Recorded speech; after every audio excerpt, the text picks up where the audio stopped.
살아주고 계심을 감사합니다. 비록 우리 육체가 세상에 머물고 있지만 우리의 마음속은 아버지의 성령과 그 말씀께서 우리 안에 사시기에 그 말씀 안에 거하는 우리는 아버지 성령과 말씀 안에서 천국의 삶을 살게 되었습니다.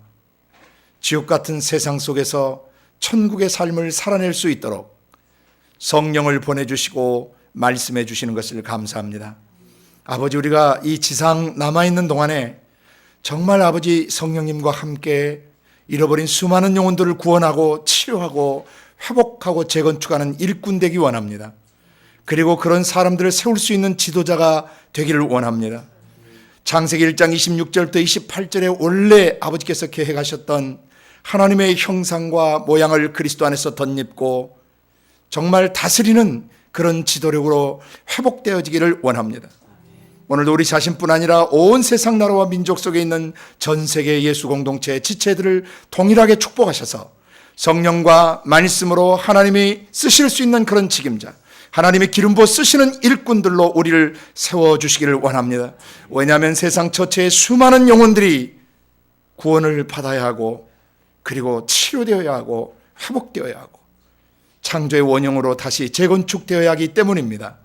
오늘도 조국교회와 북한 땅 지하교회와 그리고 전 세계 모든 고통받는 교회들과 핍박 중에 있는 모든 교회들을 위로하시고 성령과 말씀으로 견고히 세워주시옵소서.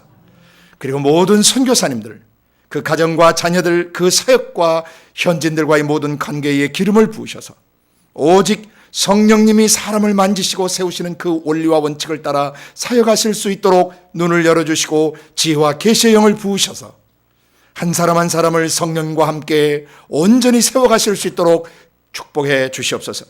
오늘도 우리를 성령이 쓰시는 직임자로, 또 어떻게 우리가 그런 직임자로 서가야 할 것인지를 가르쳐 주시옵소서. 예수님의 이름으로 감사하며 기도드리옵나이다. 아멘. 감사합니다. 지금 우리가 가고 있는 여정을 여러분이 조금 다시 좀 이해할 필요가 있습니다. 우리는 내주에 계신 성령님이 우리 안에서 행하시는 그 사역들에 대해서 배워가고 있습니다. 성령님은 우리 속에 들어오셔서 맨 처음 무슨 일을 하십니까? 우리 안에서 말씀하십니다. 말하는 이 너희가 아니라 너희 속에서 말씀하시는 자 곧 너희 아버지의 영이시니라. 아버지의 영이 말씀하십니다. 마태복음 10장 20절의 말씀이죠. 그리고 말씀하시면서 동시에 우리 안에 무슨 일이 두 번째 일어납니까? 그렇죠. 성령께서 그 말씀을 가지고 우리 안에 그 말씀이 레마화되게 하셔서 그 말씀의 검으로, 말씀의 불로, 말씀의 생명수로 죄를 죽이고 태우시고 씻으시며 가란 영혼과 또 메마른 영혼들을 적셔 주십니다. 그러면서 성령이 안에서 말씀하시면서 죄 다루실 때 동시에 죄가 다뤄지면서 무슨 역사들이 일어납니까? 지혜와 계시를 부어주시는 역사가 일어납니다. 성령이 우리 안에 행하시는 일들입니다. 그리고 지혜와 계시의 영을 통해서 하늘이 열려요. 하나님의 마음속의 계획과 뜻들이 내 마음속에 깨달아지는 겁니다.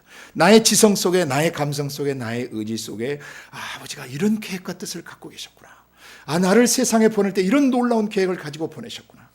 내가 이 세대 속에 이 일을 하다가 가야 되는구나.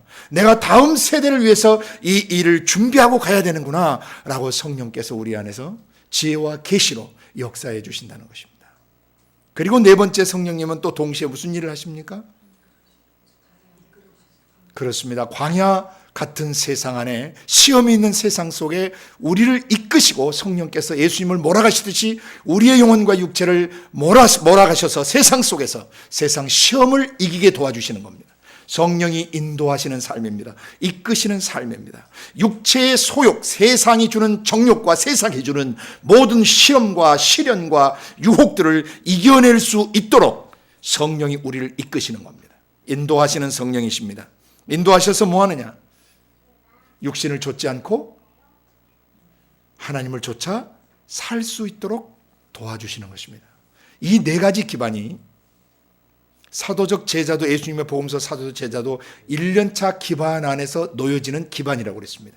여러분이 성령을 이해하실 때, 성령님의 어떤 성령론을 이해하실 때 이 네 가지 기초가 초신자 시절에 그리고 그리스도인으로서 정확히 놔줘야 된다는 것을 기억하셔야 됩니다.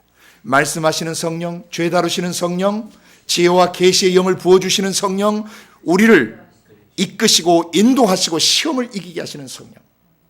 이 네 가지 기초가 된 다음에 성령님은 우리를 직임자로 세우실 준비를 하시는 겁니다.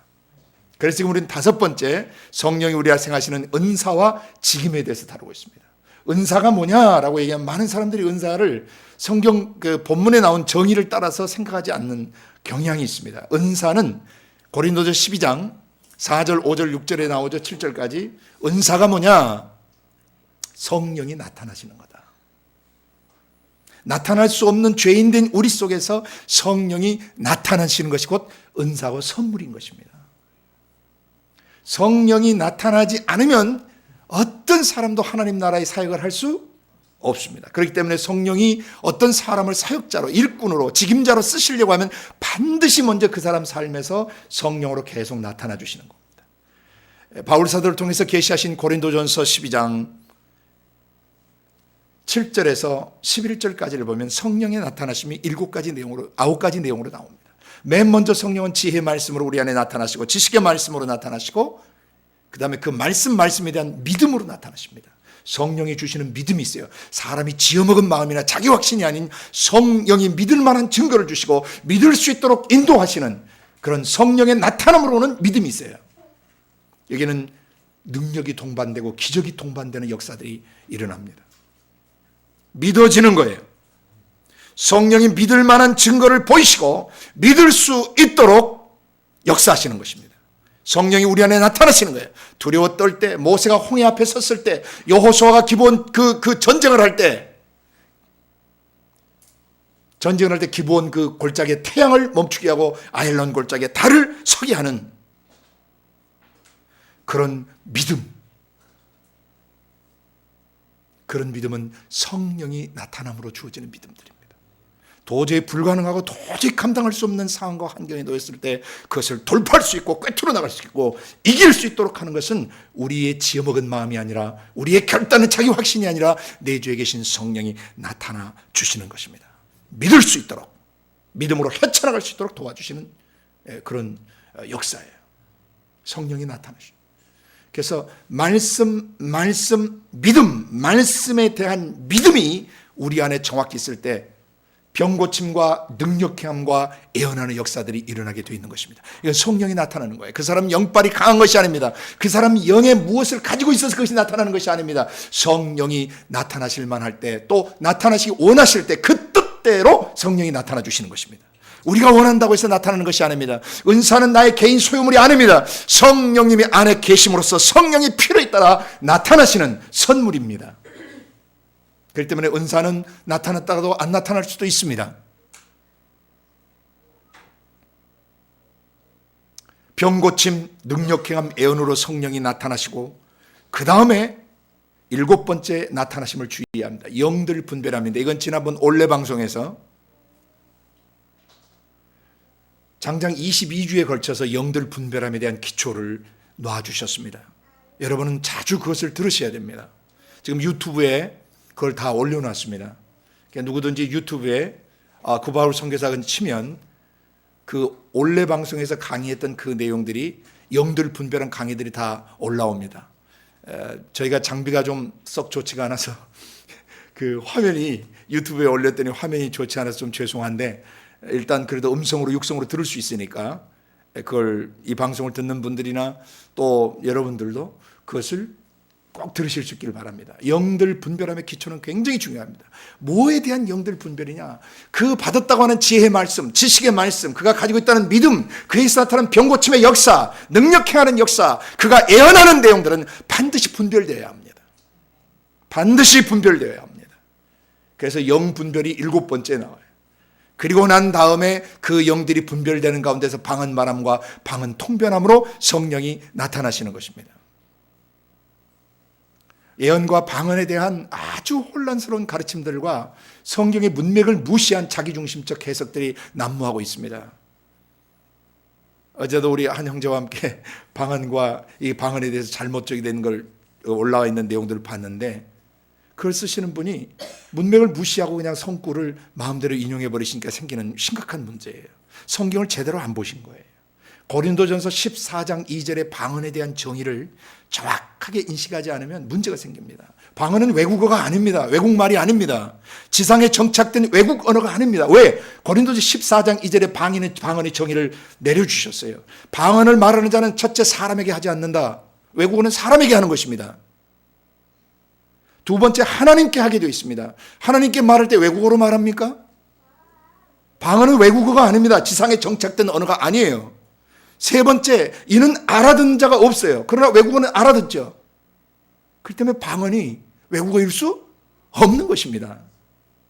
네 번째, 그 영어로 비밀을 말하는 것입니다. 외국어는 비밀이 아닙니다. 말해버리면 다 알아들어 버립니다. 그 외국어 하는 사람은. 방언에 대해서 오해하고 있는 분들, 이거 고린도전서 14장 2절의 방언에 대한 정의를 성령께서 내려주셨는데 그 정의를 제대로 읽지 않고 그 다음 해석해 나가는 거예요.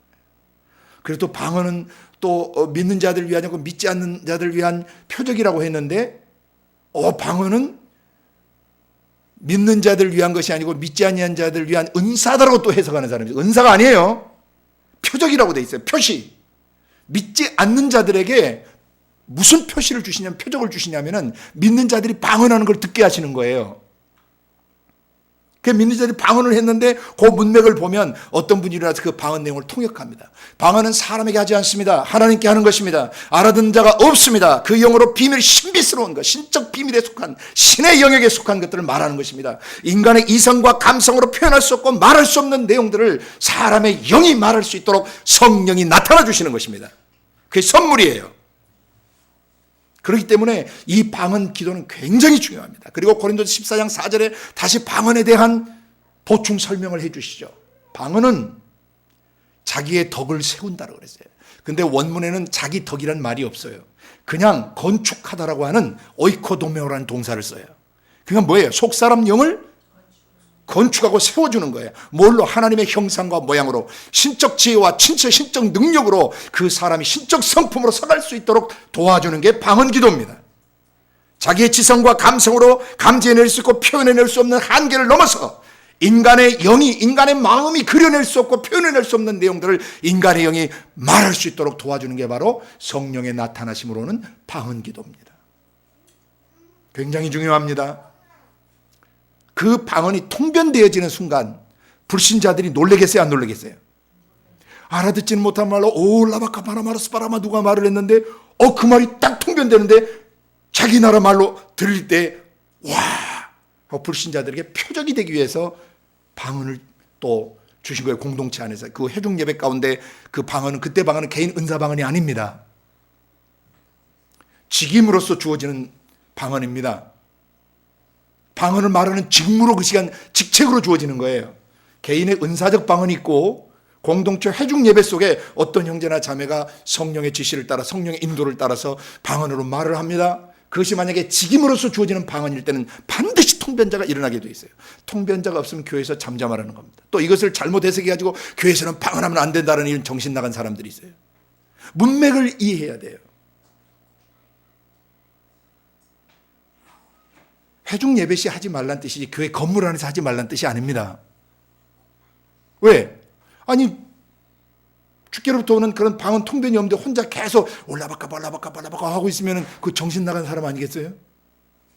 그 다른 사람이 방해돼서 어떻게 말씀을 듣거나 교제를 할 수 있겠습니까? 교회의 질서를 위해서 자기에게 성령이 말해가지고 방언 말하러 간 줄 올라바라바라 하시는데 아무도 통변을 안 해. 그러면 그냥 쪽팔리게 생각하지 말고 조용히 앉으려는 겁니다. 괜찮다는 겁니다. 왜? 자기가 너무 충만해가지고 성령이 말하라고 그러신 줄 알고 일어나서 했더니 통변자가 아무도 안 일어나는 걸 보니 자기 그냥 개인 은사 방언을 한 것이죠. 괜찮아요. 그런 뜻이에요. 다 방언을 말하는 자겠냐, 다 사도겠느냐, 다 선지자겠느냐, 다 사도겠느냐, 이런 얘기를 하니까 또 봐라, 여기 다 방언 말하게 돼 있지 않다고 돼 있지 않느냐. 아니요, 그건 직임 방언을 말하는 거예요. 다 직임으로서 사도직을 다 갖고 있겠느냐? 다 선지자직 갖고 있겠느냐? 다 복음 전하는 전도자직을 갖고 있는 아니라는 겁니다. 방언직도 모든 사람이 갖고 있는 것이 아니라 특정 몇몇 형제들의 그 시간대 성령이 필요에 따라서 기름 부어서 방언을 직임으로 말하게 하는 것입니다. 이 직임으로 방언 말하는 것은 모든 사람이 하는 게 아닙니다. 그러나 은사적 방언은 거듭난 사람은 다 할 수 있고, 성령이 들어와 계시는, 성령을 모시고 있는 사람은 누구든지 방언을 말할 수 있다는 것을 기억하셔야 합니다. 마치 이것은 갓난아기가 엄마 탄에서 태어날 때 하고 태어나는 것과 똑같은 것이에요. 거듭난 사람의 영은 모두 다 방언을 말할 수 있도록 되어 있습니다. 성령이 나타나시면 모두 다 말할 수 있어요. 사모하는 자에게 하나님이 이 신령한 은사를 사모하라고 그랬어요. 영적인 것들을 사모하라.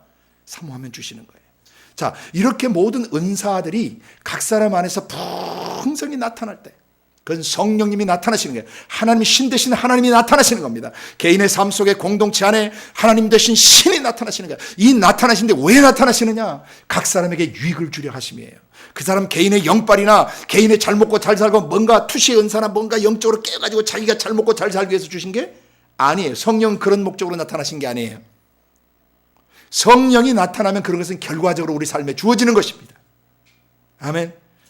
성령이 나타나시는 목적은 각 사람에게 유익 있게 하려 하십니다. 공동체 유익입니다. 우리 개인의 유익이 아닙니다. 그 앞에 쉰이라는 접두가 붙어서 together, 함께, 그런 접두가 붙어서 함께 공동체의 유익을 위한 것이다라고 되어 있어요. 본문에. 그렇게 각 사람이 예수를 믿을 때 성령이 들어오셔서 지혜의 말씀으로 나타나시고, 지식의 말씀으로 나타나고, 믿음으로도 나타나고, 병고침으로 나타나고, 능력행함으로도 나타나고, 예언함으로도 나타나고, 영들 분별함으로도 나타나고, 방언 말함과 방언 통변함으로 성령이 계속 나타나시면 그것은 무슨 사인이냐면 하나님이 이 사람을 직임자로 쓰시겠다는 사인이에요. 신학교 가서 정규 커리큘럼 맞춰서 또는 어떤 제자훈련 코스 꼭 맞춰서 사역자 되는 거 아닙니다. 성령이 나타나셔야 됩니다. 전능하시고 전지하신 하나님 아버지 자신의 영이 한 인간의 영에 나타나실 때, 그의 지성과 감성과 육체 속에 나타나실 때 그 사람은 하나님이 부르고 계시는 거예요. 그래서 성령의 나타남이 계속 되어지고, 그 당사자 자신도 자기 안에서 성령이 나타나는 게 너무 좋아요. 지혜의 말씀으로 나타나시는 게 너무 좋고, 지식의 말씀으로 막 자기는 말씀이 나타나시고 믿음이 생기고, 병 고치고 싶고, 막 능력행하고 예언하고 싶고, 영들 분별하는 사역을 하고 싶고, 방언 말하고 방언 통변하는 일을 하고 싶은 마음이 막 일어나고, 성령이 그렇게 성령의 불길이 타오르실 때 나도 성령님과 함께 이런 사역을 했으면 좋겠다라는 열망을 가질 때 하나님께서 그 사람을 정말 주목해 보시고, 그 중심이 순결하고 정직하고 깨끗할 때 귀시 쓰는 그릇으로 하나님이 그를 사로잡으시는 것입니다. 사로잡으실 때 에베소 4장 11절부터 13절에 뭐라고 말씀이 되어 있습니까? 사로잡은 자들을 사로잡으시고 하나님 위로 올라가실 때 그 은사를 주시는데, 선물을 주시는데, 그 선물이 뭐냐면 예수님의 사도성을 어떤 형제들에게는 부어주시고, 예수님의 선지자 되심을 부어주시고, 예수님의 복음 전도자 되심을 부어주시고, 어떤 사람은 예수님의 목자 되심을, 예수님의 교사 되심을 부어주시는 거예요. 나눠주시는 거예요. 임파팅 해주시는 거예요. 그들이 교회의 핵심 지도력이 되는 것입니다. 지금은 신학교리나 신학자가 폐지됐다, 폐지 안 됐다 말할 만한 그런 것이 못 됩니다. 그것은 무례한 것입니다. 교만한 것입니다. 전능자께서 그 거룩하신 영으로 믿는 자들 속에 들어오셔서 그분의 사도사역과 그분의 선지자사역과 그분의 전도자 사역과 그분의 목자 사역과 그분의 교사 사역을 계속하시는 것입니다. 언제까지? 그리스도가 재림하시는 바로 그 순간까지 아버지 하나님 자신의 사도사역과 예언사역과 전도사역과 목양사역과 교사사역, 그 쉬지 않고 계속하시는 것입니다. 어떤 은사도 인간이 폐지할 수 없습니다. 성령이 폐지되시지 않는 한 은사는 폐지되지 않습니다. 시대의 상황과 사람의 환경과 상황 따라서 성령이 나타났다 안 나타났다 하시는 게 아닙니다. 그분은 어제도 오늘도 영원토록 동일하신 분이십니다. 4,000년 전이나 5,000년 전이나 6,000년 전이나 2,000년 전이나 어제나 오늘이나 영원토록 예수 그리스도 그분이 동일하다고 말하는 아버지 영에서 나오시는 그 말씀이 동일하시다면 그 말씀의 근원 되신 아버지가 동일하신 거고 아버지 자신의 영도 동일하신 거예요. 성령 사역을 인간이 운운하면 안 됩니다. 은사 폐기론을 주장하는 분들은 깊이 회개하셔야 됩니다. 우리는 성령님이 하시는 사역들에 대해서 왈가왈부할 수 있는 그런 존재들이 아닙니다. 겸손이 무엇입니까? 만드신 분 앞에 만들어진 존재가 마땅히 가져야 될 낮은 태도와 자세가 겸손인 것입니다. 주님 원하시는 뜻대로 하시옵소서. 대신 하나님이 기분 내킨 대로 하시는 것이 아니라 기록된 말씀을 근간으로 사역하시기 때문에 기록된 말씀에서 역사하셨던 사역은 오늘도 어제도 영원토록 동일하게 하실 수 있는 것을 믿어야 합니다. 2000년 전 예수님이 갈릴리 사셨던 그 사역, 사복음서 사셨던 그 사역, 사도들 시대에도 계속 일어났고 그 뒤 교회 시대 계속 일어났고 지금도 계속 일어나고 있습니다. 무례하고 건방지게 하나님의 성령이 하시는 사역에 대해서 폐기됐느니 안 됐니, 그때는 그때만 있는 은사니 지금은 사용되지 않는 은사니, 이런 말을 해서는 안 되는 것입니다. 회개해야 합니다. 하나님 앞에. 주님, 우리는 종들입니다. 당신은 창조주시고 전능자시고 우리를 살려놓으신 은혜의 아버지십니다. 직임자로 들어가는 길은 종으로 들어가는 길입니다. 은사는 여러 가지나 성령은 같고 직임은 여러 가지나 주는 같으며, 은사는 성령이 나타나시기 때문에 은사와 성령을 연결시켜 설명하고, 직임이 주어지면 우리는 주종 관계가 되어버리는 거예요. 그분은 나의 마스터, my lord, 나의 주인이 되시는 거예요. 그럼 나는 그 주인의 지시와 명령을 받고 움직이는 종이 되는 것입니다. 그래서 직임은 같으나 직임은 여러 가지나 주는 같으며, 그 다음에 은사가 성령의 나타남이고 직임이 직책이 주어지는 것이면 은사와 직임을 통해서 역사는 다양하게 나타나는 것입니다. 창세기부터 계시록까지 역사가 계속 나타나요. 그래서 역사는 여러 가지나 역사하시는 하나님은 같으시다. 네. 그래서 오늘 우리가, 여러분이 지금 왜 계속 은사와 직임을 계속 공부해 가고 있는지를 좀 이해하셔야 돼요. 성령이 쓰시는 사역자, 성령이 쓰시는 직임자, 그것은 반드시 은사가 성령의 나타남심이 그의 삶에 있게 됩니다. 그러니까 성령의 나타남이 없는데 그 사람을 사역자로 쓰면 큰일 납니다. 그건 교회 망가뜨리고 교회 파괴시키는 것입니다. 교회를 인본주의 어떤 신학이나 종교화된, 교리화된 그런 생명 없는 그런 종교 집단으로 만들어버리는 것입니다. 신학교도 나오고 성령의 나타남도 있으면 얼마나 좋겠습니까? 그러나 신학교를 나오지 않고도 성령이 나타나면 하나님이 그 사람을 쓰시는 거예요. 그래서 은사와 직임 중에서 그 직임자, 성령이 쓰실 수 있는 직임자가 어떤 사람인가를 지난 시간까지 여러분이 16번 16주차 배웠습니다. 오늘 17주차입니다. 그래서 지난 15주차에는 성령이 쓰시는 직임자, 성령이 사용하시는 사역자, 성령이 동역하시기 원하는 그 사역자가, 그 모델이 누구셨습니까? 예수 그리스도셨습니다. 그리고 세례 요한이었고 예수 그리스도셨습니다. 예수님은 우리의 영원한 하나님 아들 딸로서 자녀됨의 기준이시고 일꾼됨의 기준이시며 사역자됨의 기준이시며 지도자됨의 영원한 기준이시고 표상이신 겁니다. 그래서 우리는 예수 그리스도의 그 일꾼 되심, 직임자 되심, 사역자 되심을 주목해서 배우고 있는 것입니다. 그래서 사복음서를 중심으로 지금 계속 스케치를 해가고 있는데, 마태가 끝났고 마가가 끝났고 지금 누가복음 차고 있으면 요한복음이 아직 남아 있습니다. 이 내용에 복음서 1년차 정도 예수님이 사역자로서 어떻게 준비되시고 사역하셨는가를, 사역자로 어떻게 준비하셨는가를 계시해 주신 내용을 지금 우리가 살펴보고 있는 것입니다. 기록된 말씀을 통해서 우리가 그 음성 듣기 원하는 것입니다. 내가 원하는 직임자, 내가 원하는 사역자는 이런 사람들이다. 아멘. 잘 보도록 하라. 내가 책에 써서 네가 수십 수백 번 묵상하고 고찰할 수 있도록 내가 조치를 취해 줬으니 기록된 말씀 밖으로 넘어가지 말고 이 기록된 말씀 따라서 네가 정말 성령이 쓰시는 직임자로 준비되어지기를 원한다. 그 직임자, 그 사역자 예수를 닮기 원한다. 그래서 그 예수님이 아동기를 지나서 청소년기와 청년기에 어떻게 아버지 집에 거하셨는가를 배웠고, 아버지 집에 거하기 위하여 어떻게 준비해야 하는가를 베드로서 1장 1절부터 11절까지 본문을 통해서 배우셨습니다.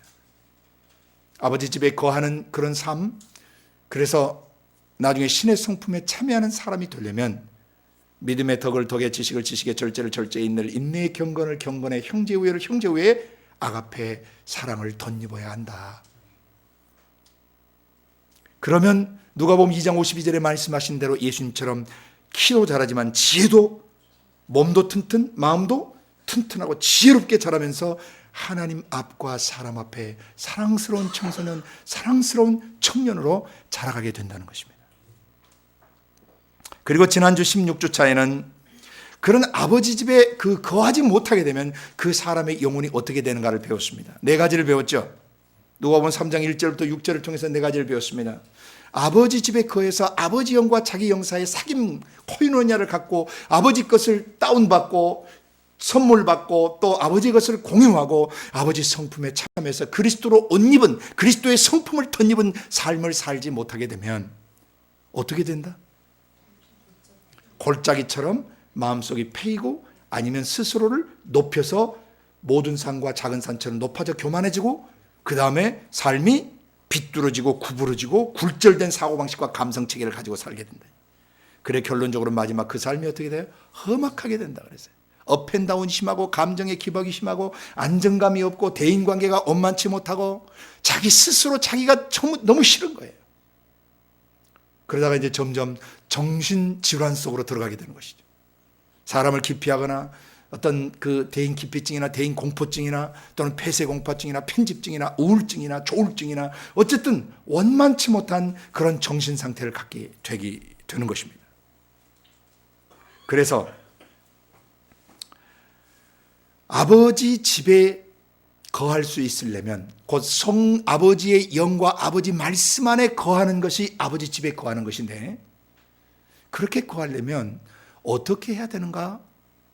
오늘 누가복음에 지난주 그 3장 1절부터 6절에 의해서 계속 7절 이하부터 보여주는데, 오늘 3장 7절부터 4장 13절까지를 스케치를 할 겁니다. 다음에 성경 해석하게 들어갈 때 좀 더 깊이 다룰 거예요.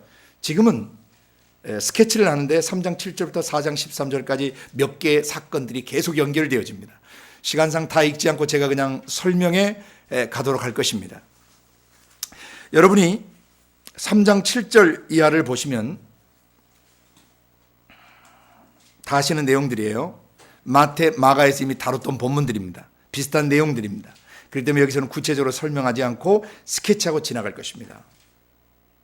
사역자 될 사람, 사역자 자신과 또 사역자가 어떻게 사람들 속에 사역하면서 1년차 기반을 놔줘야 되는가, 그걸 계시하고 있어요. 3장 7절부터 9절을 먼저 보시면은 그 내용은 죄를 뿌리부터 다뤄야 된다는 것을 계시하고 있어요.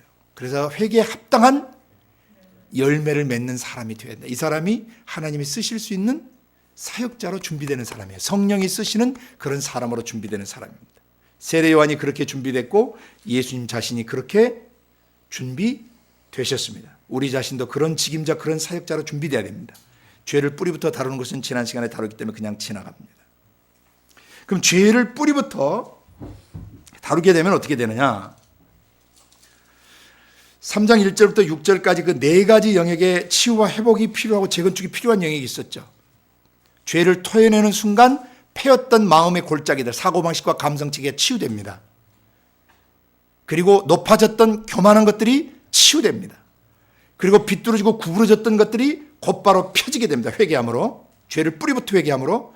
그 다음에 험악했던 마음 상태, 삶의 현실이 스무스하고 평탄한 삶, 원만한 삶, 안정감 있는 삶으로 변하기 시작합니다.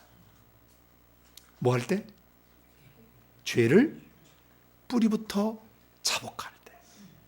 그럼 그렇게 하지 않으면 어떻게 되느냐? 찍혀 지옥불에 던지운다고 그랬습니다. 예, 그것이 바로 7절부터 9절까지 나온 내용이에요. 자, 그러면 좋은 열매를 맺는 좋은 나무와 같은 사람이 되고 싶은데 어떻게 해야 되느냐? 어떻게 해야 되느냐? 그리고 찍혀 지옥불에 던져지지 않으려면 어떻게 해야 되느냐를 보여주는 게 그 다음 10절에서 14절 사건입니다. 10절에 보면 세례 요한의 이런 충격적인 메시지가 자기 가슴을 때릴 때 사람들이 뭐라고 반응합니까? 그러면 우리가 무엇을 해야 합니까? 이 말은 그러면 우리가 어떻게 해야 합니까? 찍혀 지옥불에 들어가지 않고 열매 맺는 영혼이 되려면 어떻게 해야 됩니까? 그래서 여기 세 가지 부류 사람들이 나옵니다. 세 가지 내용이 나와요. 첫째는 두 벌옷 가진 사람과 뭐예요? 먹을 것 있는 사람들이 어떻게 해야 되는가? 의식주를 가난하고 헐벗은 사람들에게 나누어주는 삶의 실천이 있어야 된다는 거죠. 이것이 회개에 합당한 열매예요. 이것이 패인 골짜기가 쓴뿌리가 메꿔지고 교만했던 것이 낮아지고 그리고 비뚤어지고 구부러졌던 것이 펴지고 그리고 평탄해진 험악한 것들이 평탄해진 삶의 결과입니다. 그는 자기처럼 마음이 패이고 자기처럼 높아지고 비뚤어지고 험악한 삶을 사는 사람을 보면은 긍휼과 자비의 마음이 생겨야 안 생겨요? 나도 옛날에 저랬었는데, 나도 상처 때문에, 나도 살아온 삶의 여정 때문에 저 사람과 똑같이 살고 저 사람보다 더 심하게 살았었는데, 그런 사람들을 보면서 거룩한 연민을 갖게 되고 깨어진 마음으로 그를 불쌍히 여기는 그런 사람이 되는 것입니다. 그것이 회개에 합당한 열매를 맺는 삶이고 그것이 아버지 집에 거한 삶의 결과예요. 치유된 사람들의 삶이에요. 찍혀 지옥불에 던져지지 않는 사람들의 삶이에요. 그러니까 사역자 자신이 먼저 나누는 삶을 살아야 돼요. 그리고 자기가 앞으로 양육할 사람들, 초신자들 안에 1년차 제자도 기반을 놔줄 때 너의 가진 것들을 다른 사람과 나누도록 가르쳐야 되는 것이죠. 아멘. 의식주를 공유해야 합니다. 어렵고 가난한 형제들과 어렵고 가난한 이웃들과 자기에게 하나님이 주신 것들을 반드시 나눠야 합니다. 예수를 믿는데도 그렇게 하지 않는 사람이 있다면 저는 그 사람 거듭난 사람으로 보지 않습니다. 물론 어떤 행위가 우리를 구원하는 것은 아니지만 거듭났다면 반드시 이런 삶의 행동이 나와야 합니다. 사역자 자신이 사역하기 전에 먼저 의식주를 가난하고 소외된 사람하고 나누는 삶이어야 합니다. 그런 사람이어야 됩니다. 두 번째, 세리가 와서 물었습니다. 정한 세금 외에는 받지 말라. 그때 당시 세리들은 매국노 취급을 받던 시대예요. 세금을 더 부과시키는 거죠. 로마에 내는 세금 이상으로 또 세금을 만들어서 하고 그 세금을 갈취하는 것이죠. 예. 이것은 하나의 정부 공무원으로서, 어떤 국가의 공무원으로서, 공직에 있는 사람으로서 얼마나 이 사람이 공명정대하게 일을 처리해야 되는가를 보여주는 것이며, 또 물질이나 소유물 그런 것에 탐욕을 갖지 않도록 경고하시는 거예요. 예수를 믿는 사람이면서도 공권력을 이용해서 또는 자기의 직이나 직함을 이용해서 남에게 있는 것을 강탈하거나 남의 것을 조종해서 빼앗거나 남의 것을 이용한다든지 이런 심보를 가진 사람이 있다면 그 사람은 엄밀한 의미에서 회개에 합당한 열매를 맺는 그리스도인이 아닙니다. 그는 종교인입니다. 그가 진정으로 거듭났다면 자기에게 주어진 공권력이나 권한을 이용해서 자기 치부를 하지 않고 불의한 방법으로 치부하지 않는다는 거죠. 그리고 가난한 자를 학대하지 않는다는 것입니다. 사회 정의의 실현입니다. 앞에가 가정생활이었다면 이것은 사회 정의 실현, 정의가 강같이 흐르는 나라와 민족. 진정한 그리스도인은 국세와 공세와 세금들 떼어먹지 않습니다. 그걸 또 잘못된 방법으로 수탈하지 않습니다. 남의 것을 빼앗지 않습니다. 이거 회개하고 보상해야 됩니다. 삭개오가 회개하면서 뭐 했습니까? 내가 남에게서 강탈한 것들 4배로 갚겠다. 그러니까 재산을 다 정돈해서라도 갚겠다라는 회개의 의지를 명확히 보여주셨어요. 그때 예수님께서 기뻐서 외치셨죠. 이 사람도 아브라함의 자손이다. 그때 당시 세리장이면 아주 매국노 중에 매국노인데 예수님이 칭찬하셨습니다. 진정한 회개가 있을 때 그는 새 사람이 되기 때문입니다. 세 번째 사람을 보면 군인이 나왔습니다. 군병이 나와서 그러면 우리는 어떻게 해야 됩니까? 강포하지 말고 무수하지 말고 받는 요를 족한 줄로 알아. 이것은 정치 군사력을 갖고 있는 자들을 향한 경고예요. 정치적 파워나 정치적 지도력이나 어떤 정치적 권력이나 또는 군사적 파워를 갖고 있을 때 그걸 이용해서 뭐 하는 거죠? 인권을 유린하거나 또는 남을 모함하거나 또는 정경, 유착 등의 형태를 통해서 돈을 긁어먹고 치부한다든지 이런 자들, 이 사람들 그리스도인 아닙니다. 수많은 국회의원들과 정부 고위직들, 그 다음에 어떤 정치 권력이나 군사적 어떤 권력을 갖고 어떤 민중들, 백성들을 지휘하고 백성들을 이끌어가야 하는 지도자들이 만약에 예수 믿으면서도 이런 짓을 계속하고 있다면, 못된 짓을 하고 있다면 그 사람은 찍혀 불에 던지게 됩니다. 회개에 합당한 열매를 맺어야 되는 것입니다. 곧 사역자 자신이 이런 기초가 준비되어지고 앞으로 자기가 양육해야 될 사람들 속에 바로 이런 삶을 살아내도록 사역해야 된다는 것을 세례요한 통해서 보여주신 것입니다.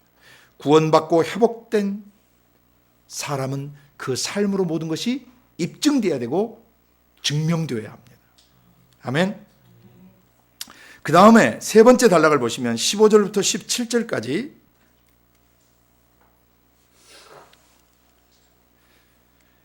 세례 요한의 사역과 예수님이 행하실 일들이 거기 동시에 게시되어 있습니다. 15절부터 17절에 누가복음 3장 15절에 17절에 세례 요한은 나보다 능력 많으신 분이 뒤에 온다 하면서 나는 너희들을 물속에 잠겨 죄를 회개하도록 돕고 있다. 자기 사역을 계시한 거죠. 이것은 장차 있을 십자가 사역을 사람들에게 경험시키는 것입니다. 십자가에서 이루실 일들, 죄 죽이고 죄 태우고 죄 씻고 죄와 죽음으로부터 살아나는 것을 계시하시는 거예요. 그 다음 예수님이 하실 일들은 성령과 불 속에 사람들을 잠기게 하셔서 그 손에 키를 들고 타작마당을 정결케 하셔서 알곡은 천국 곳간에 들이고 쭉정이는 지옥 꺼지지 않는 불에 던지실 것이라고 말씀하십니다. 이거 지난번 마태복음 때 다 했기 때문에 자세히 안 합니다. 예.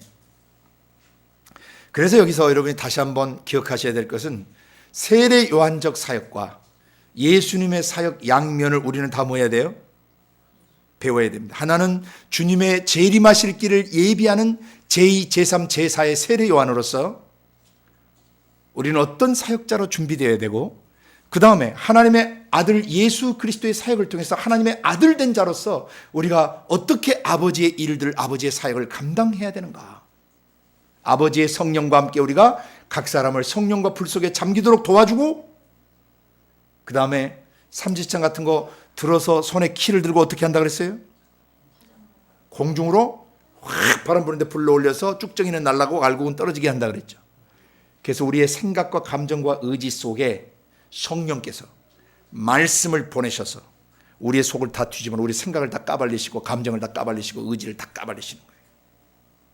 그래서 사단 마귀 귀신들이 심어놓은 것은 다 날아가게 하시고 쭉정이는 다 뽑아내시고 그런 것들은 다 십자가에 못 박아버리시고 우리의 속사람을 거듭나게 하셔서 알고 기되게 하신다 이 말입니다.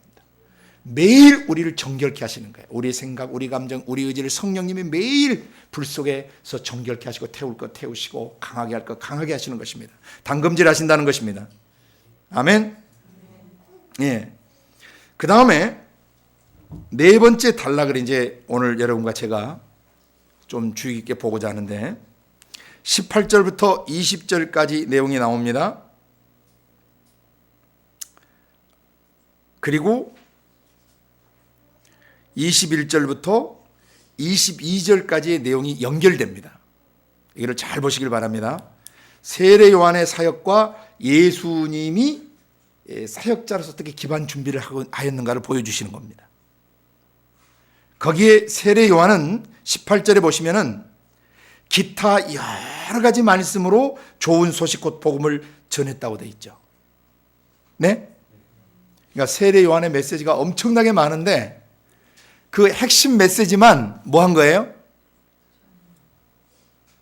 성경에 요약돼서 기록된 거예요. 이 18절 굉장히 중요합니다. 세례 요한의 메시지는 굉장히 많았다. 어떻게? 기타 여러 가지로 돼 있죠. 예? 기타 여러 가지에다 밑줄 긋고 여러분 묵상하셔야 돼요, 나중에. 기타 여러 가지로 백성에게 좋은 소식을 전했다. 그런데 분봉왕 그 지역의 갈릴리 지역과 분봉왕 헤롯의 반응은 어땠다? 세례 요한의 그 책망을 듣고 그를 옥에 가둬버렸죠. 예.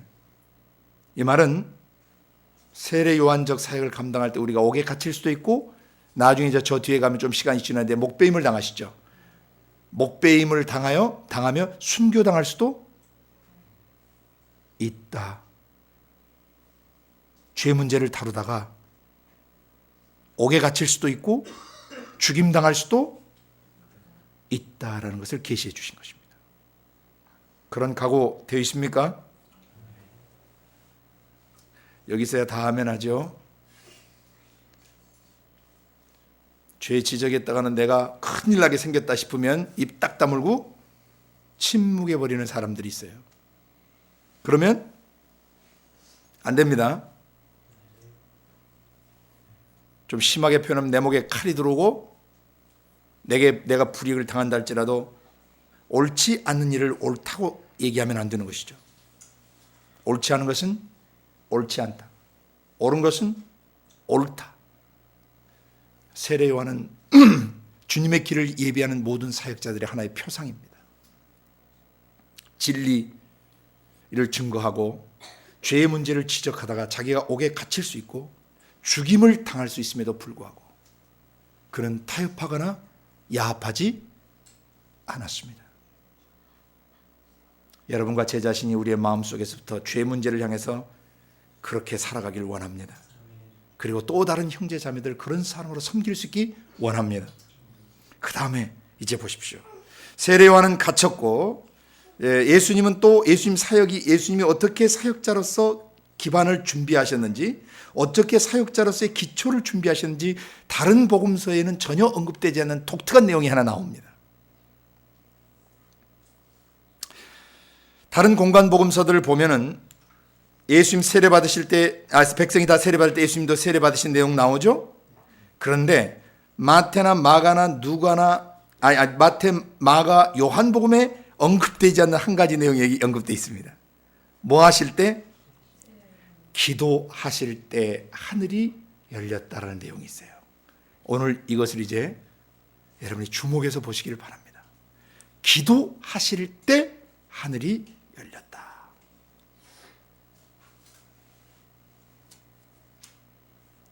그러면 어떤 기도를 하셨길래 하늘이 열렸을까? 그리고 하늘을 여는 기도란 무엇인가? 곧 하늘 열리면 하나님의 마음이 열려서 하나님 마음속에 있는 것들이 깨달아지는 거, 우리 안에 깨달아지는 게 하늘 열림이에요. 하나님 마음속에 계획과 뜻들이 계시되어지는 거, 깨달아지는 것, 나의 지성과 감성 속에 계시되어지는 것이 하늘 열림입니다. 그럼 하나님이 어떤 사람에게 마음을 활짝 여시고 계시를 하시는가? 도대체 하나님의 마음을 여는 기도란 뭘까? 어떻게 하나님의 마음을 여시는 그런 기도를 드릴 수 있을까? 예수님 그 기도를 하셨다는 겁니다.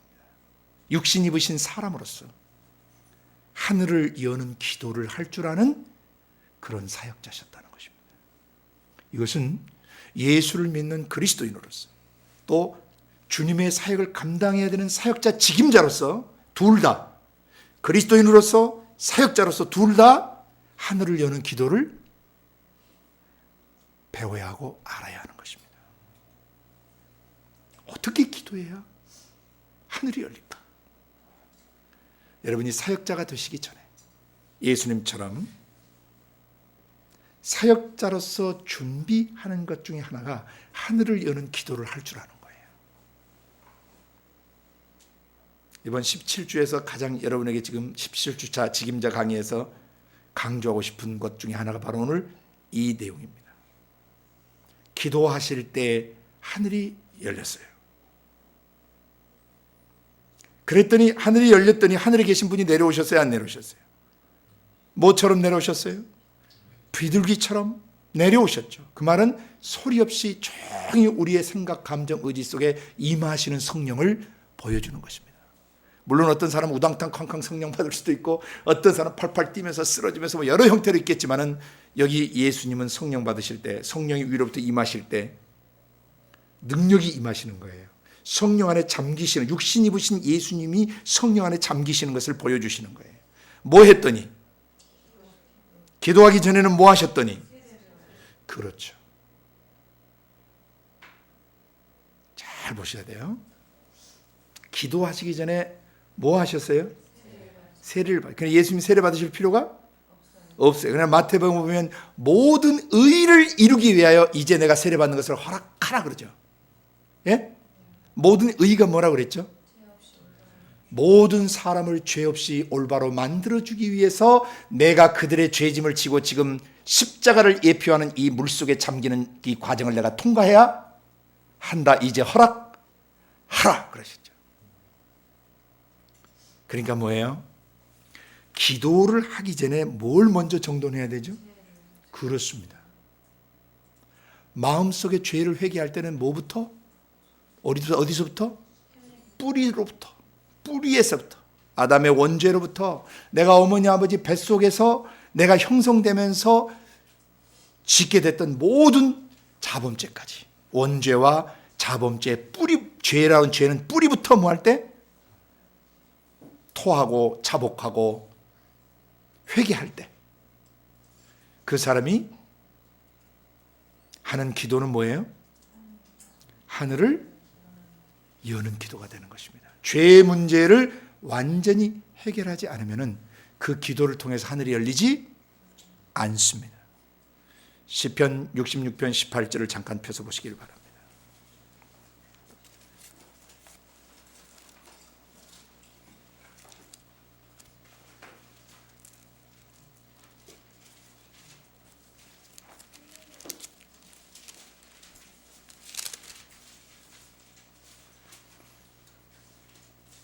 굉장히 중요한 구절입니다.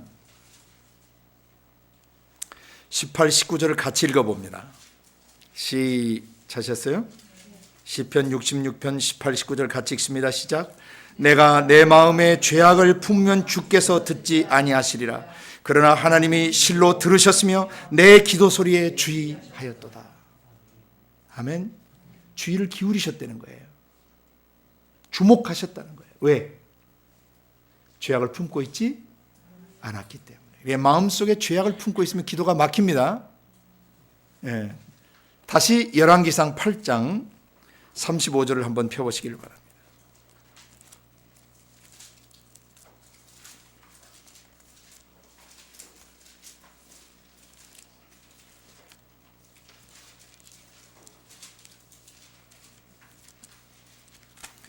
열왕기상 8장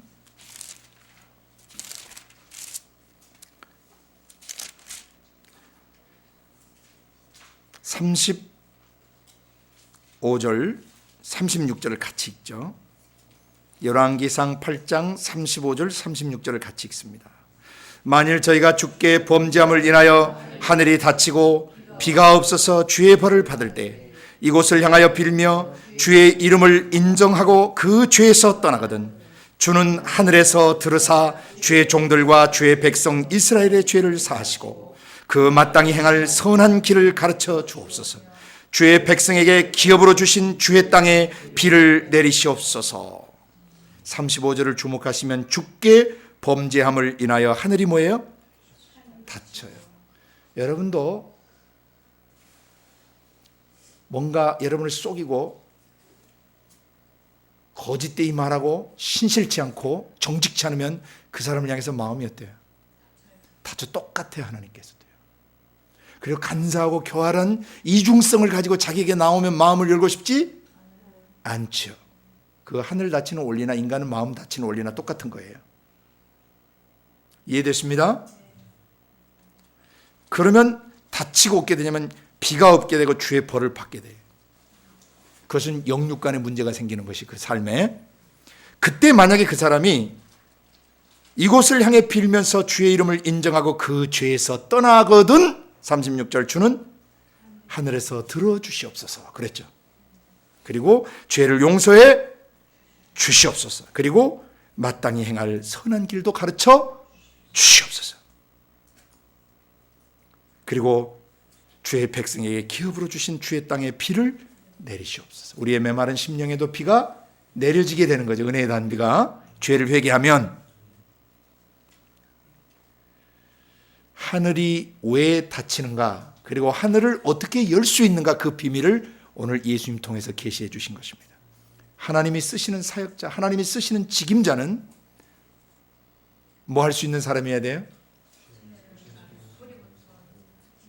죄를 뿌리부터 회개하고 하늘을 여는 기도를 할 줄 알아야 돼요. 하늘을 여는 기도라는 것은 하나님의 마음이 열리게 하는 기도예요. 여러분도 어떤 사람에게는 마음이 열리고 어떤 사람에게는 마음이 닫히죠?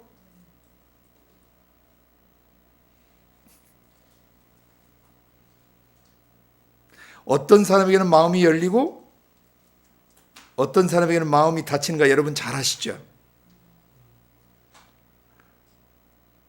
몽하셔요. 사람마다 마음이 크게 열리고 또 깊게 열리는 그런 여러 가지 그 상태들이 있겠죠.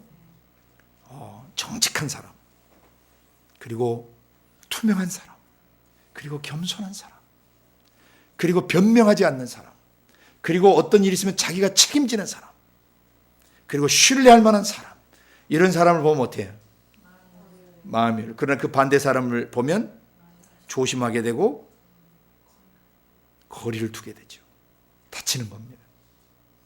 그래서 여러분이 그리스도인으로서 하늘을 여는 기도를 할 줄 알아야 되고, 사역자로서 하늘을 여는 기도가 준비되어 있어야 됩니다.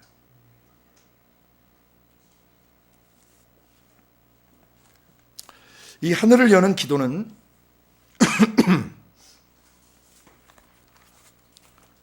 그 다음 단계를 가능케 해주는 것입니다. 성령의 음성이 들리죠. 네? 하늘이 열리자, 기도를 통해서 하늘이 열리는 순간 동시에 뭐가 일어나요? 하나님의 성령을 통한 음성이 들려요. 원칙입니다. 공식 같은 거예요. 영적인 공식.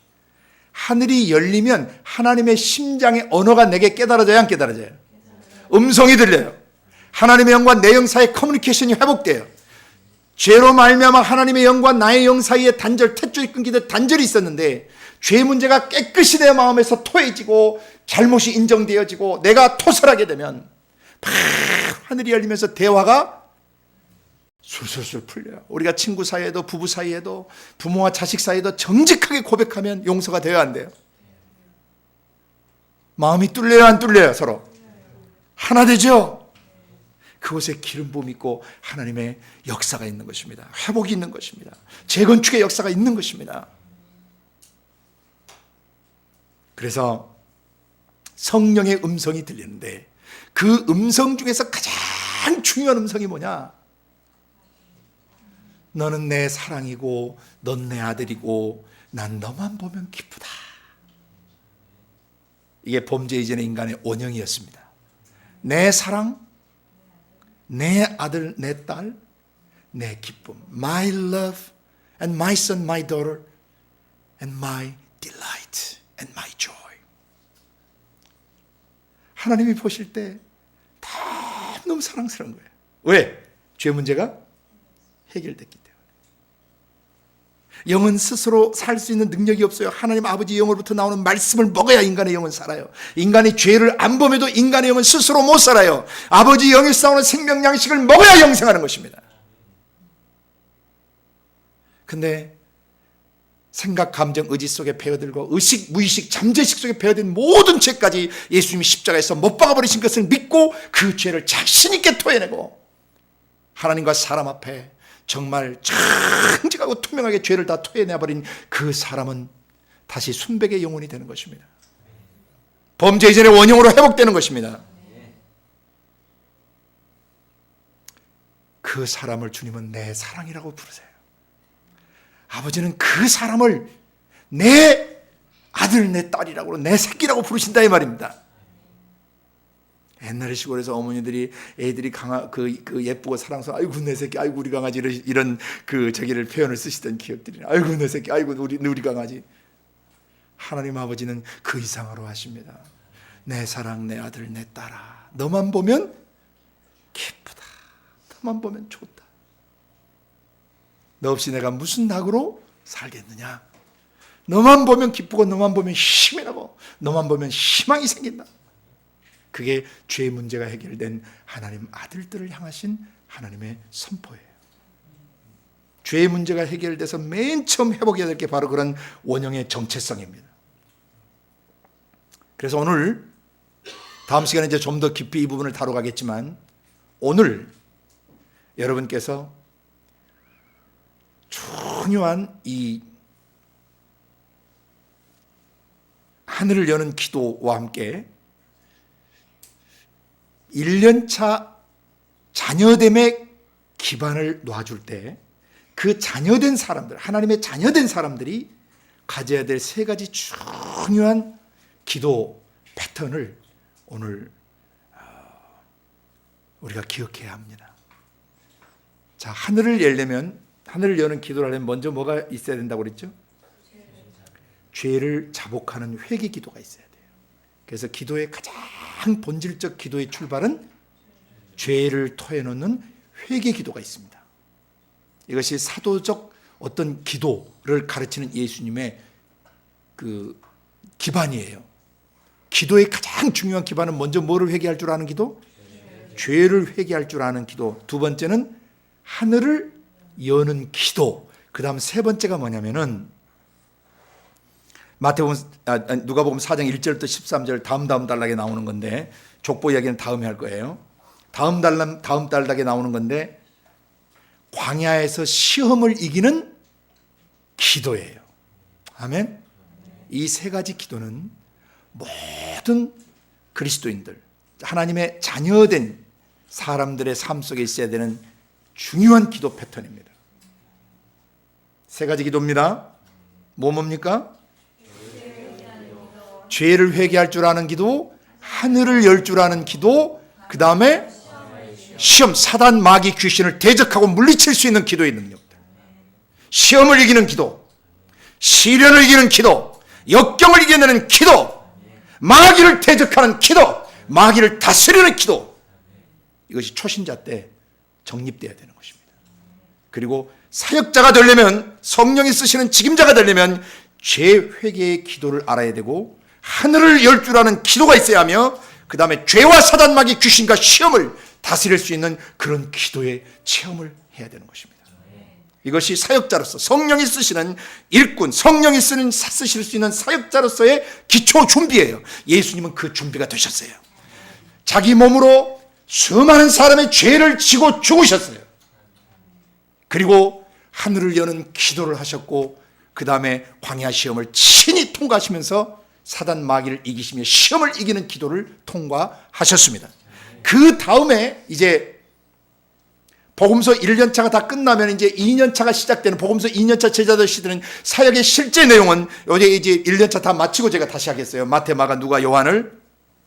그런데 미리 여러분에게 좀 말씀을 드리면 기도하는 측면, 기도의 측면에 있어서 예수님이 가르쳐 주신 기도, 예수님이 계시하신 기도, 사도적 기도, 선지자적인 어떤 기도, 그 기반 내용이 뭐냐? 제일 먼저 1년차 기반에서 해야 되는 기도는 세 가지예요. 뭐예요? 죄를 회개할 줄 아는 기도, 하늘을 열 줄 아는 기도, 그 다음에 죄와 사단 마귀 귀신과 시험을 이기는 기도. 이것이 되면 일꾼으로서 해야 되는 기도가 있어요. 사역자로서 해야 되는 기도. 예수님이 한적한 곳에 가셔서 새벽 미명에 사역자로서 기도하는 본을 보이세요, 안 보이세요?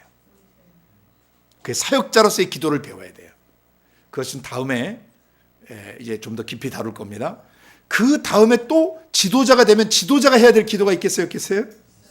그것이 바로 마태복음 6장에 게시된 예수님이 지도자들에게 너희는 이렇게 기도하라는 내용이에요. 산상수훈이 그 기도에, 아니 산상수훈 내의 주기도문이 바로 그 기도의 가장 중요한 기반이고, 지도자들이 어떤 관점을 가지고 어떻게 기도를 인도해야 되고 어떻게 기도를 지도해야 되는가. 그래서 지도자 자신이 먼저 지도자로서의 기도가 어떻게 되어야 하는가, 이걸 계시해 주신 것입니다. 잘못된 지도자들의 기도가 나왔었죠. 큰 거리 어귀나 회당에 서서 사람들에게 보이려고 막 기도 쇼를 하는 그런 자들을 보면서 저희는 저희 상을 이미 받아버렸다고 그러시죠. 너희는 기도할 때 어디로 들어가라? 골방으로 들어가라. 문을 닫으라. 그리고 은밀한 중에 계시는 아버지께 기도하라. 은밀한 중에 보시는 아버지께서 갚아주실 것이다. 그리고 너희는 기도할 때 이방인과 같이 중언부언하지 말라. 말을 많이 해야 저희는 하나님이 들으실 줄로 생각한다. 기도의 시간이 많이 하면 들을 줄로 생각한다. 기도는 양이 아니라 질이다. 질적인 기도를 많이 하면 좋겠죠. 그러나 기도 양은 많은데 기도의 핵심이 없고 기도의 질이 낮아. 죄 문제도 안 다뤄지고 하늘 여는 계시도 없고 그 다음 죄와 사단 마귀를 이기는 기도의 능력이 안 나오는 그런 기도는 가짜 기도란 말이죠. 지절거리며 기복적이며 샤머니즘적인 그런 기도들이에요. 무속인들이 하는 그런 기도 같은 것들이에요. 죽은 기도죠.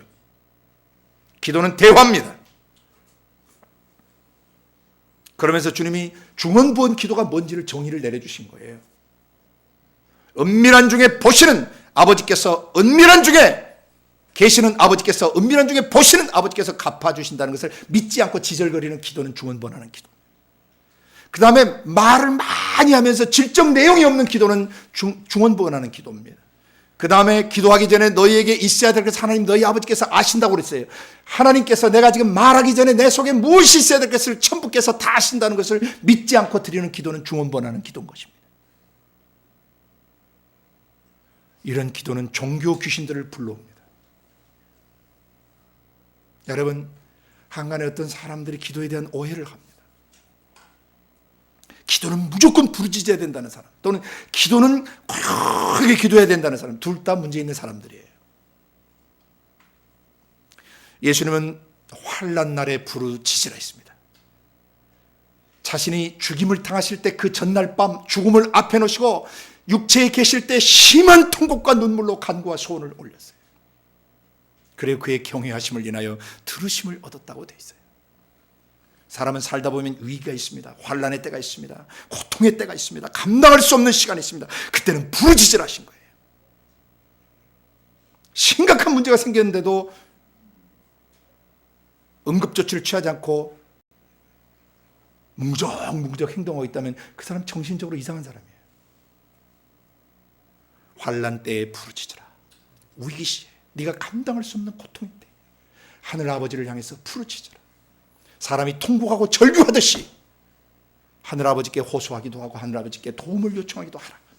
그러나 기도라고 하는 것은 하늘 아버지와 대화하는 것인데, 대화를 할 때 맨날 호떡집에 불나듯이 기도하면 되겠어요? 대부분의 기도는 골방에 들어가서 하는 것입니다. 문을 닫아야 됩니다. 골방이라고 하는 것은 다른 사람이 듣지 않도록 하나님과 나만 마음속 깊은 곳, 문을 또 닫아야 되는 이유는 밖에서 듣거나 또는 소음이 나를 방해할 수 있고, 그럴 때 문을 닫아야 돼요. 이 말은 뭘 말하냐면 그 다음 내용과 연결되는 건데, 은밀한 중에 계시는 아버지, 잠잠한 고요함 속에 계시는 아버지와 뭐 하라는 거죠? 도란도란 가슴을 나누고 마음을 여는 대화를 하라는 것입니다. 어떤 사람은 남에게 들리기 위해서 기도하는 사람이 있어요. 남에게 보여주기 위해서 기도하고 남은 사람을 감동시키기 위해서 기도하는 사람들이 있어요. 이건 다 잘못된 기도들이에요. 기도는 비는 것만 있는 게 아닙니다. 기도는 대화입니다. 프로슈코마이라는 헬라어의 기도는 다이얼로그의 대화예요. 짝대짜 말씀을 나누는 거죠. 짝을, 그 인격체와 인격체 마주 대화하고 대화하는 것이 기도입니다. 그래서 저는 하나님을 인격적으로 보지 않고 눈과 눈을 마주치지 않고 얼굴과 얼굴을 마음속에서 대하지 않고 하는 그 기도는 다 잘못된 기도. 그래서 저는 기도라는 낱말에 빌기자 빌도자만 써서는 안 된다고 생각해요. 그래서 기도의 낱말에 항상 저는 2개를 붙였습니다. 개인적으로는 기도 대화 또는 기도의 교제, 기도의 사귐이라고 낱말을 씁니다. 기도는 대화입니다. 대화하는 중에 부탁할 거 부탁하고, 여쭐 거 여쭙고, 용서를 구할 거 구하고, 또 청구할 거 청구하고, 또 다른 사람을 위해서 또 부탁할 거, 그 중보기도죠. 부탁하고 또 물어볼 것도 물어보고, 용서를 구할 거 용서 구하고, 그 다음에 하나님 아버지 이런 분이시라고 고백도 하고, 예배도 드리고, 찬양도 드리고, 경배도 드릴 수 있는 것입니다. 기도는 단순히 문제를 아뢰고 문제를 해결하기 위한 단판의 어떤 일들이 아닙니다. 단판 짓는 일들이 아닙니다.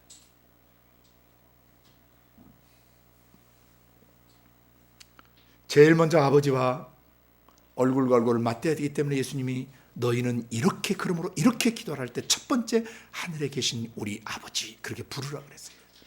굉장히 중요한 낱말입니다. 하늘은 우주 밖과 우주 공간과 어디까지? 우리 육체와 마음속까지 하늘이 이제 열려 있어요. 그렇기 때문에 하늘에 계시다는 얘기는 내 마음에도 계시고 이 공간 하늘에도 계시고 영원한 하늘에도 계시되, 시간과 공간을 초월해서 영혼의 하늘에서 이 우주 공간 전체와 내 육체와 마음속 공간 하늘까지 좌정에 계신 아버지를 부르라는 거예요. 그런데 많은 사람들이 기도할 때 어떻게 합니까? 하나님이 어디 먼 곳에 계신 것처럼, 그래서 하나님이 오시옵소서, 뭐 성령님도 오시옵소서, 이 정신 나간 사람들이에요. 지금 하나님 어디 와 계세요? 내 마음속에 와 계세요. 우주 밖에서 전 우주를 메라이트 품에 안으시니가 어디까지 옥죄임에서 들어오신 거예요? 내 육체와 마음속까지 옥죄임에서 들어오신 거예요. 너는 내 것이라고, 너는 내 사랑이고 내 아들이고 내 기쁨이라고, 아무도 너를 손댈 수 없고 아무도 너를 건드릴 수 없다라고, 이런 임재의 확신, 임재에 대한 믿음 안에서 기도가 시작되는 것입니다. 다음 시간에 좀 더 이 부분에 대해서 좀 더 나누도록 합니다. 이 지도자가 기도를 인도해야 되는데, 사도적 기도, 사도이신 예수님이 보여주셨던 그 사도적 기도, 지도자들이 어떻게 기도하고 어떻게 기도를 인도해 가야 되는가는 그 지도력 단계에서 배우게 될 것입니다. 오늘은 일단 이 3가지 기도, 사역자, 성령이 쓰실 수 있는 직임자, 성령이 쓰시는 사역자는 반드시 이 3가지 기도가 준비되어 있어야 합니다. 죄를 깊이 토설할 줄 아는, 죄를 정확하게 토설할 줄 아는, 죄를 두루뭉실하게 고백하는 것이 아니라 아주 정확하게 자기의 생각, 감정, 의지 속에 배어든 죄들을 정확하게 기도할 줄 아는, 회개 기도를 할 줄 아는 사람이어야 합니다. 그래야 하늘을 여는 기도가 가능해지고, 하늘이 열려야 사단, 마귀, 귀신과 시험을 이기는 기도를 할 수 있는 것입니다. 자기 속에 죄의 잔재가 남겨져 있고 아직 불신과 불순종과 그 거역이 남아있는데 이 사람이 무슨 수로 기도한다고 해서 능력이 나오겠습니까? 다쳐버리는 건데, 이 세계는 하나의 맥으로 흐르는 것입니다. 출발이 뭐예요? 죄 회개를 할 줄 아는 기도, 바로 하늘 열리는 기도로 연결되고, 하늘이 열리면서 하나님의 능력이 우리를 통해서 흘러가게 되면서 사단, 마귀, 귀신을 이기고 시험을 이기는 기도를 할 수 있게 되는 것입니다. 죄가 다뤄지지 않는 기도는 하늘을 열 수 없습니다. 하늘이 열리지 않으면 초자연적 능력으로 사단, 마귀, 귀신과 시험을 이겨낼 수 없습니다. 많은 사람이 자기 육신의 힘과 근력과 자기 생각과 감정으로 죄와 싸우고 몸부림치는 사람들이 있어요. 그 사람들은 싸울수록 절망하게 되고 싸울수록 지치고 싸울수록 망가지게 되는 것입니다. 그런 사람들의 말은 기도해도 소용없다라고 얘기하는 거죠. 기도해도 소용없다. 어디가 잘못됐죠? 죄의 문제를 정확히 다루지 않고 지절거리며 기도했기 때문이에요. 자기가 권위관계에 걸려있거나 권위 문제에 걸려있거나 음란에 걸려있거나 뭔가 하나님보다 자기가 더 좋아하는 우상이 속에 있거나 뭔가 자기 명예, 자기 자존심을 굉장히 중요하게 생각하거나 또는 어떤 소유물에 매여 있거나 한 손으로 소유물을 잡고 재물을 잡고 한 손으로 하나님을 잡으면 주님 오실 때 가랭이 찢어져요. 양다리 걸치고 있기 때문에. 두 마음을 품은 자들아 마음을 성결케 하라 그러시죠. 두 마음을 품어. 우리의 마음 중심에는 주님의 어떤 것도 있어서는 안 됩니다. 심령이 가난해질 때 천국이 그 사람 것이 되는 것입니다. 그래서 오늘 예수님이 본 보여주신 기도하실 때 하늘이 열리는 역사 굉장히 중요해요. 하늘을 열 줄 아는 기도, 하나님의 마음을 열게 해드리는 기도. 어떤 기도에 하나님 마음을 여실까? 많이 나와요, 성경에. 느헤미야의 기도라든지 에스라 시대의 기도라든지 바울의 기도라든지 예수님의 기도. 수많은 하나님의 사람들의 기도들 성경에 많이 나와 있습니다. 그 기도는 하나님이 어디에 기록해 버리실 만큼 성경에 기록해 해버리실 만큼 하나님 마음에 쏙 드는 기도였어요. 아멘.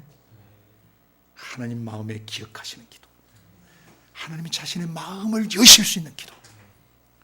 이 기도가 무엇인지 이제 다음 시간에 좀 더 우리가 깊이 살펴보면서 기도하는 사역자, 무시로 성령 안에서 기도할 줄 아는 사역자, 기도의 사람, 진정한 기도가 무엇인가, 이것을 배울 수 있기를 원합니다. 그런 사역자로 준비되어지기를 원합니다.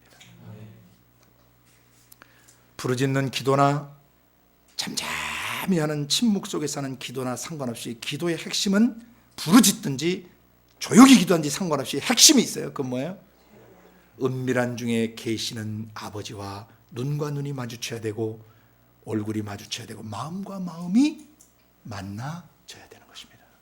부르짖는데 인격이 덜 돼 있다든지 조용히 기도하는데 역동성이 없다든지 이 둘 다 문제 있는 사람들이죠. 이 돛 닦는 사람들이 둘 다. 돛 닦는 사람들은 자기 개발을 하는, 자기가 주인된, 그리고 그 배후에 마귀의 조종을 받는 사람들이에요.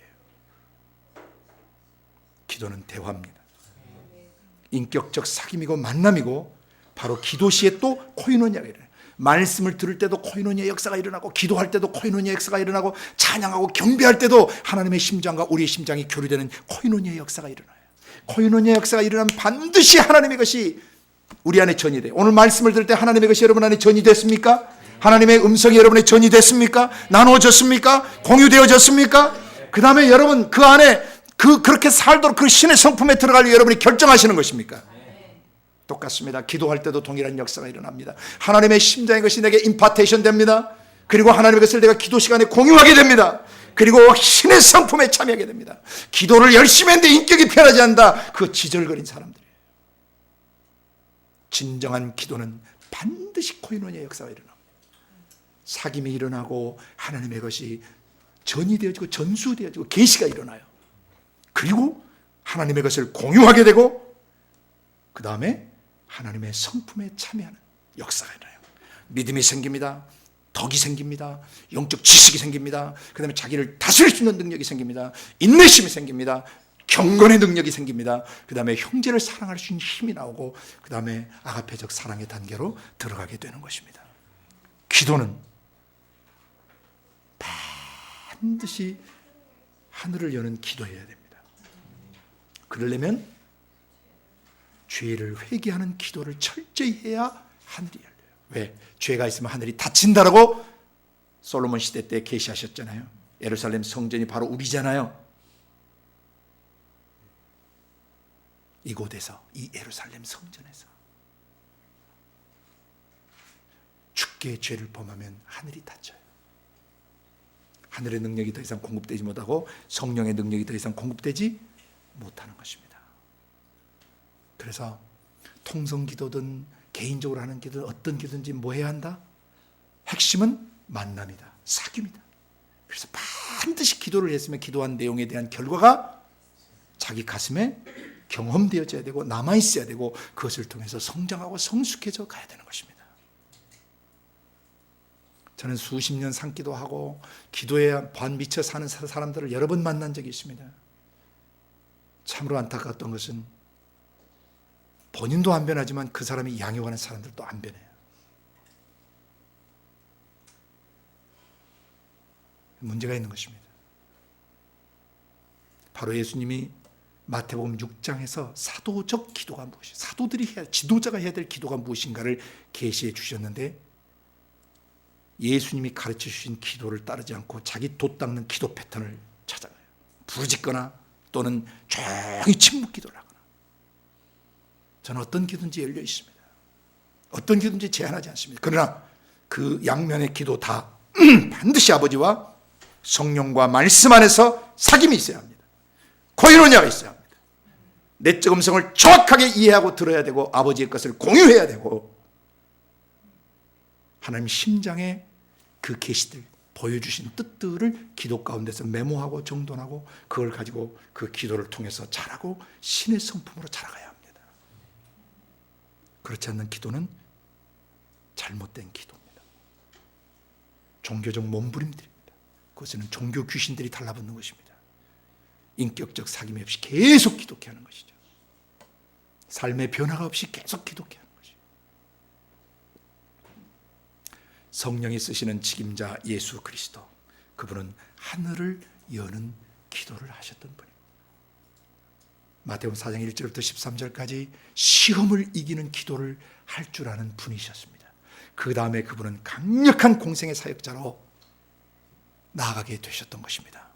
우리도 그 길을 좇을 것입니다. 따라갈 것입니다. 죄를 회개하는 기도, 하늘을 여는 기도, 죄와 사단마귀 귀신들을 시험을 이겨내는 그런 기도의 사람이 되시기를 예수님의 이름으로 축복합니다. 같이 기도하겠습니다. 고마우신 아버지 하나님,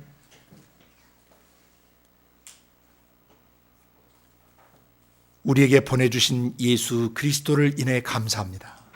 하나님의 자녀로서 그리고 하나님의 일꾼으로서 성령이 쓰시는 책임자로서 어떻게 준비되어야 되는가를 이토록 정확하게 계시해 주셔서 감사합니다. 아버지, 오늘 여러 단락들을 나눠보았습니다. 오늘 하늘을 여는 기도를 하는 사람, 하나님의 마음을 열리게 하는 기도를 할 줄 아는 사람, 그 예수님 보게 해주셨습니다. 하늘 열릴 때 일어나는 놀라운 일들도 보여주셨습니다. 하늘을 열기 위해서 먼저 어떤 기도가 있어야 되는지를 가르쳐 주셨습니다.